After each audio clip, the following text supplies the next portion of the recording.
Let me throw you a curveball. So we're a consultancy company.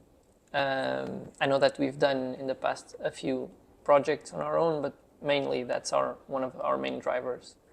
And most of the consultancy companies, what they do is body shop. So they place people on projects, the client says jump, the people say how high, and that leads to a number of interesting things.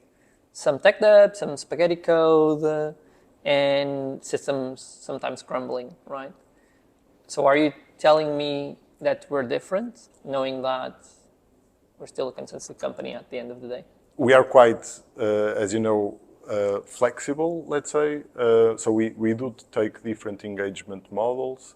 What we believe we do best is one where we do more than tech execution. And even when it's about tech execution, we're able to influence how technology is built, to influence the ways of working. We often say we are an extension of our clients, and that's the goal, right? Not to be disruptive, to come in with our own ways, with our own tools, and simply work in a in a black box with a wall to the other side. The goal is to be embedded, regardless of then what that means in terms of the engagement model, and we believe that's super important. That's also we believe, a better way of actually being able to influence things for the better, regardless of what that is, right? Like product or delivery or engineering or more businessy topics. In some cases, we have really successful, and when I mean successful, I mean impactful, I mean people being happy, kind of good relationships working, say, in mixed teams with the client, 2 or 3 Mindera engineers in a certain team,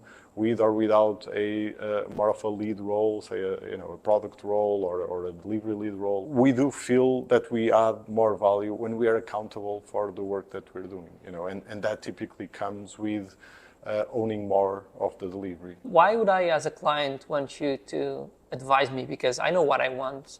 I just want you to do what I want. I'll use an analogy. If you, as a client, come to me and you want my view, Mindera's view, how to address your problems, I have quite a bit of experience in tech, but I don't come up with a solution on my own, right? Because I know that there's really good people around me and that have really relevant experiences, and therefore the outcome will be better if they get involved. If you can use other minds that have also been through a lot in different industries, perhaps the same exact industry that you as a client are working in, and why would you not want to get other views, which may or may not others, and have more information to decide?